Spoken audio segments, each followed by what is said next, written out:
जो grade pay के आधार पे है, हम लोग उस आधार पे भी बढ़ने के लिए तैयार थे। प्राथमिक शिक्षा का ऋण पारा टीचर हैं। माननीय मुख्यमंत्री जी का सपना आज भी अधूरा है, वेतनमान नहीं दिया जा रहा है। पीएफ पे सरकार सहमत नहीं हो रही है, वित्तीय बोझ की बात बता रही है। जो टेट पास पारा शिक्षक उनके आश्रित होंगे उनको सहायक अध्यापक पद पे रखा जाएगा कि जो सब्जेक्टिव है उसको ओवरऑल पास किया जाए। कहिए कि अनुकंपा का कॉन्सेप्ट लगभग अनुकंपा वाला जो मामला है वो लगभग क्लियर है। लगभग क्लियर है। मुश्किल से 5 से 6 हज़ार का वृद्धि का डिफरेंशिएट आ रहा है। सरकार की ओर से बातें कही जा रही है कि 2000 आप लोग का बढ़ा दिया जाएगा, सहमत हैं आप उससे कि फिर से? सहमत नहीं है। माननीय मुख्यमंत्री श्री हेमंत सोरेन जी का 2019 के चुनाव पूर्व संकल्प और उस संकल्प के आधार पर ही हम लोगों ने जेएमएम सरकार को अपना समर्थन दिया और आज माननीय मुख्यमंत्री जी सत्ता के गलियारे पे आसीन हैं, सत्ता की गद्दी पे बैठे हुए हैं और 5 वर्षों के बाद माननीय मुख्यमंत्री जी का सपना आज भी अधूरा है, वेतनमान नहीं दिया जा रहा है। तो हम लोग सरकार के बजट को देखते हुए, हम लोग चूँकि सरकार से काफ़ी सहानुभूति रखते हैं, तो हम लोग चाहें कि वेतनमान के समतुल्य मानदेय बढ़ोतरी जो ग्रेड पे के आधार पे है, हम लोग उस आधार पे भी बढ़ने के लिए तैयार थे। तो कहिए कि अभी जो मानदेय मिल रहा है और जो हम लोग मांग रहे थे, मुश्किल से 5 से 6 हज़ार का वृद्धि का डिफरेंशिएट आ रहा है। सरकार 2000 दे रही है, हम 6000 मांग रहे हैं, बहुत ज़्यादा का अंतर नहीं है। एक गवर्नमेंट टीचर को अब 70 से 80 हज़ार देते हैं और हम अधिकतम 26 हज़ार मांग रहे हैं। हमको अधिकतम 24 मिल रहा है, हम अधिकतम 26 से 27 मांग रहे हैं। बहुत ज़्यादा का अंतर नहीं है हमारे मांग में। सरकार का वित्तीय बोझ बढ़ जाएगा ना उससे? वित्तीय बोझ बढ़ जाएगा। वित्तीय बोझ गढ़ माने हम लोग कम भी किए हुए हैं। आज गवर्नमेंट टीचर को 70 हज़ार पेमेंट दिया जा रहा है, वही काम हम 26 हज़ार में कर रहे हैं। आज अगर पारा शिक्षक काम नहीं करेंगे या जो भी रहेंगे, जो भी स्थिति होगी, तो काम तो कहीं ना कहीं हम भरपाई कर रहे हैं। सरकार का काम तो हम कर रहे हैं, उतना ही कम पैसा में हम उतना ही काम कर रहे हैं, बल्कि ज़्यादा काम कर रहे हैं। तो इस अनुरूप देखिएगा तो सरकार का वित्तीय बोझ हम लोग कम किए हुए हैं, क्योंकि प्राथमिक शिक्षा का ऋण पारा टीचर हैं। तो हम जो है शिक्षा के बजट में पारा शिक्षक बहुत ज़्यादा कॉपरेट कर रहे हैं सरकार को, ये भी मानना। इसी मांग को लेकर चर्चा हुई या फिर जो आपके अन्य मांग थे उसको लेकर भी चर्चा हुई? अनुकंपा को लेकर के भी बात हुई।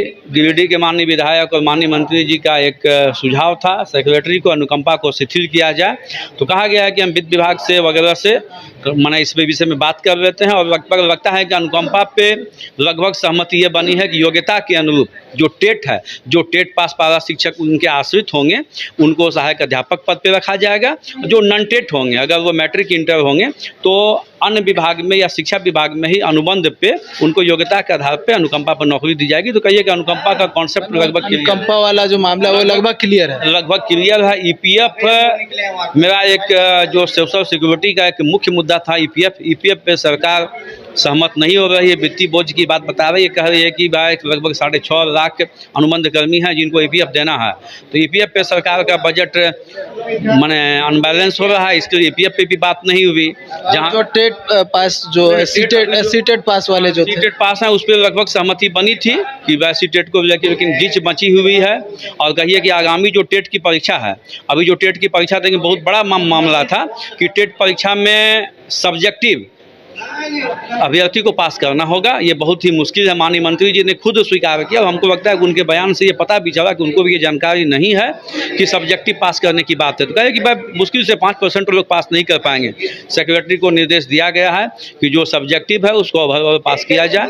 एक और मुद्दा था, लगभग 5000 शिक्षक का जो आकलन परीक्षा दिए थे, उसका जो है मैंने 5 क्वेश्चन का आंसर गलत था, उस पर काफ़ी बात हुई है और आगामी बैठक में जैक के चेयरमैन को बुलाया गया है। मतलब ये कह सकते हैं अगली बैठक में संभवतः रास्ता क्लियर हो जाएगा, आर या पार? विश्वास है। माननीय मुख्यमंत्री जी, माननीय मंत्री जी, माननीय गिरिडीह विधायक पे हम लोगों को उम्मीद और भरोसा है कि जो हमारी आकांक्षाएं हैं, बहुत ज़्यादा नहीं, लेकिन प्रयास निश्चित रूप से किया जाएगा कि हम सरकार के समर्थन में 2024 में खड़े रहें। ये मेरी भावना है और सरकार को भी ये सोचना चाहिए। तिथि निर्धारित हुई?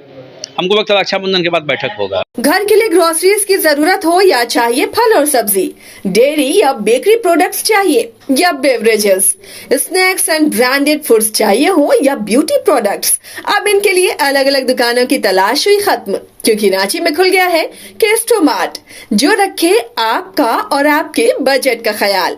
हर सामान पर 5% की छूट, होम डिलीवरी की सुविधा भी। आज ही पधारें। Kesto mart, one stop solution for every customer's requirements. Call 9153989339.